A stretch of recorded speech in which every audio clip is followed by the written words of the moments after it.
তোমার মার আমার পিছনে না লাগলে হয় না? তোমার মার ইনকাম খাই না আমি তোমার ইনকাম খাই? বলো আগে, আমি কার ইনকাম খাই?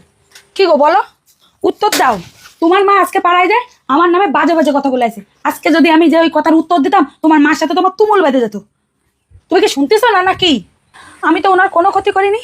পাড়ায় যে আমার নামে বাজে বাজে কথা কবে, আরো তো ওনার বউরা আছে, বৌমার আছে, সে বৌমাকে নামে তো নিন্দে করে না। আমি কি ক্ষতি করেছি খালি আমার নিন্দে করবে? হ্যাঁ, তোমার মার ভাত আমি আর রাঁধতে পারবো না, যাও। তোমার মার আর দুটো বৌমা আছে, তারা রাঁধবে। আমার নামে নিন্দে করে সেখানে যে খাই আসবে, যেখানে নিন্দে করে বুঝছো, যেখানে বসে বসে সেখানে যে খাবে। তোমার মা কয় এই রান্না নাকি খাওয়া যাচ্ছে না। পাড়ায় যে বলতেছে ছোট বউ যে রান্না করে মুখই দেওয়া যায় না, তেল বেশি হয়ে যায়, লবণ পুরা হয়ে যায়, হলুদির গন্ধ। আরে তেল লবণ জাল না দিলে কি রান্নাই ভালো হয় নাকি? তুমি করছো ভালো হয়েছে, তোমার মা পাড়ায় যে নিন্দে করতেছে আমার রান্না নাকি ভালো না। না, ওনার স্বভাব হয়ে গেছে আমার নিন্দে করার জন্য।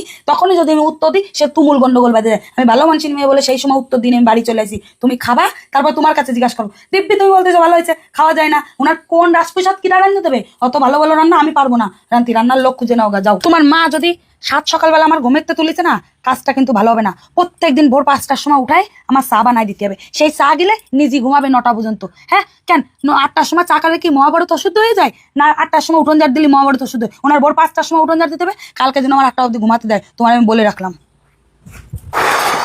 চলে আইসো।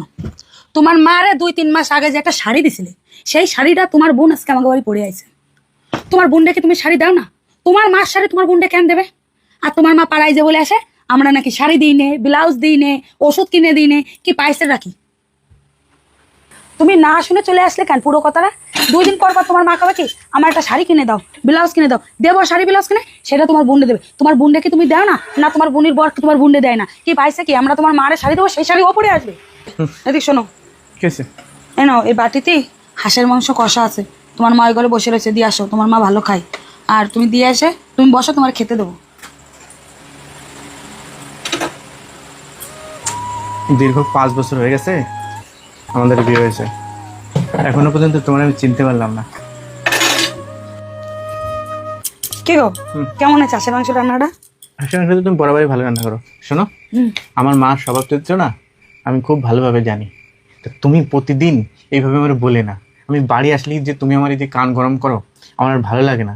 আমি জানি তুমি আমার মারে খুব ভালোবাসো, ভিতর ভেতরে খুব ভালোবাসো, কিন্তু ওই যে তোমাকে স্বভাব যে শাশুড়ি আর বৌমার চুলোচুলি করা, বুঝেছো? কালকের থেকে যেন আর না আসবে। যাও আমাদের একটা পান নিয়ে আসো। বাবা কি তোমার মার সাথে তো আমি পাড়ি দিচ্ছি না, কি পাইছে রাখি তোমার মা? হ্যাঁ